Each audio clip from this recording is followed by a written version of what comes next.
दोस्तों, जैसा कि आप सभी जानते हैं, चुनाव सर पर हैं और जब चुनाव होते हैं तो उसके बाद वोटों की गिनती होती है और फिर उसी के आधार पर जीतने और हारने वाली पार्टी का नाम बताया जाता है। जहां हारने वाली पार्टी अक्सर इस बात का ब्लेम लगाती है कि जरूर कोई गड़बड़ हुई है, ईवीएम मशीन के साथ छेड़छाड़ की गई है। और ये सारी बातें सुनकर लोगों को लगने भी लगता है कि वाकई में चुनाव में गड़बड़ हुई है। लेकिन क्या ये बात सच है? आखिर किस तरह चुनाव का पूरा प्रोसेस होता है और मतगणना कैसे होती है? आज की इस वीडियो में मैं यानी आपका दोस्त बस मेरे साथ वीडियो में अंत तक बने रहिए। लेकिन हाँ, वीडियो शुरू करने से पहले एक छोटी सी रिक्वेस्ट है। दोस्तों, सबसे पहले वोटिंग प्रक्रिया से शुरुआत करते हैं। इस वक्त हमारे देश में 2 तरीके से वोटिंग करवाई जाती है, जिसमें पहला होता है इलेक्ट्रॉनिक वोटिंग मशीन यानी कि ईवीएम से, और दूसरा पोस्टल बैलेट, जहां ईवीएम का गेम तो बहुत सिंपल है, जिसमें वोटर वोट करने के बाद मतदान केंद्र पर ही वोट डालते हैं। लेकिन यहाँ गौर करने वाली बात यह है कि ईवीएम के जस्ट बगल में voter verified paper audit trail रखा जाता है, जो कि कांच के शीशे से पूरी तरह ढका होता है। शीशा ट्रांसपेरेंट होता है। जब भी वोटर ईवीएम मशीन पर अपने पसंदीदा कैंडिडेट के सामने वाले बटन को दबाता है तो वीवीपीएटी मशीन से एक पर्ची निकलती है जो सिर्फ 7 सेकंड तक ही दिखाई देती है। इस मशीन में उस उम्मीदवार का नाम और पार्टी का चुनाव चिन्ह छपा होता है जिसे वोटर ने वोट दिया होता है, और फिर वो पर्ची बॉक्स में गिर जाती है। देश में जब ईवीएम मशीन नहीं थी तो पेपर बैलेट की मदद से वोट डाले जाते थे। इसके बारे में आपको पहले से पता होगा। लेकिन अगर हम ईवीएम की बात करें तो चुनाव आयोग ने पहली बार 1977 में ईवीएम से चुनाव कराने के बारे में सोचा था, जिसके बाद साल 1979 में पहली बार ईवीएम मशीन का एक मॉडल तैयार किया गया और फिर चुनाव आयोग ने 6 अगस्त 1980 को राजनीतिक दलों के सामने इसकी प्रेजेंटेशन की गई।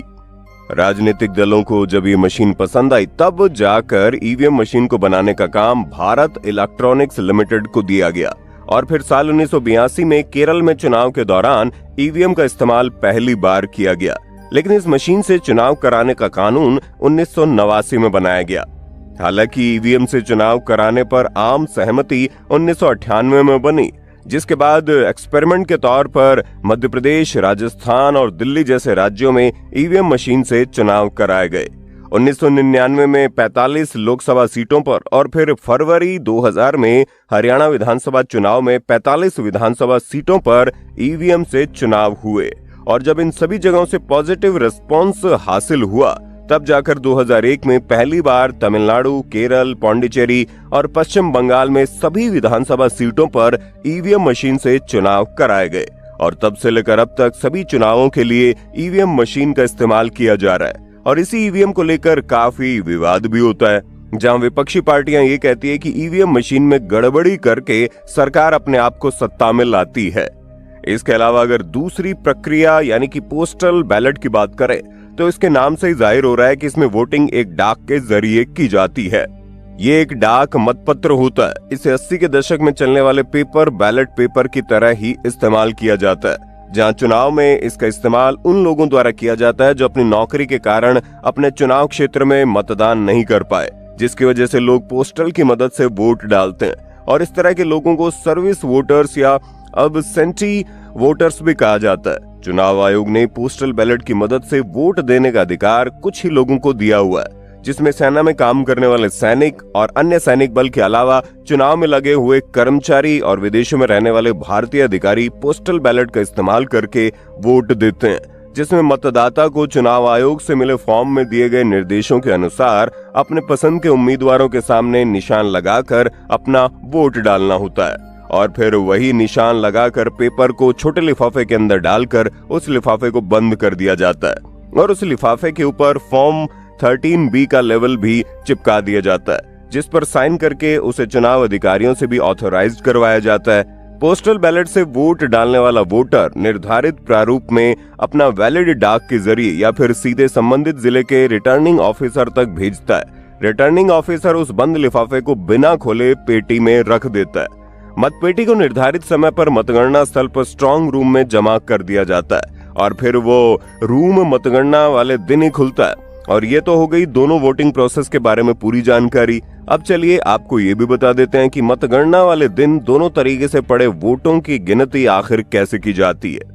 मतदान खत्म होने के बाद कड़ी सुरक्षा के बीच ऑफिसर्स ईवीएम को मतगणना केंद्र पर बने स्ट्रांग रूम में मतगणना वाले दिन अलग अलग चरणों में वोटों की गिनती करते हैं, जहां हर एक चरण में 14 ईवीएम मशीनों को खोला जाता है। आमतौर पर एक बूथ पर एक मशीन लगी होती है और हर बूथ को करीब 1200 वोटर्स के लिए बनाया जाता है। 60 से 70% वोटिंग के हिसाब से हर बूथ पर 850 के करीब वोट पड़ते हैं। इस हिसाब से हर राउंड में 14 ईवीएम मशीन से करीब 10,000 से लेकर 12,000 वोट गिने जाते हैं, ताकि काम तेजी से होता रहे।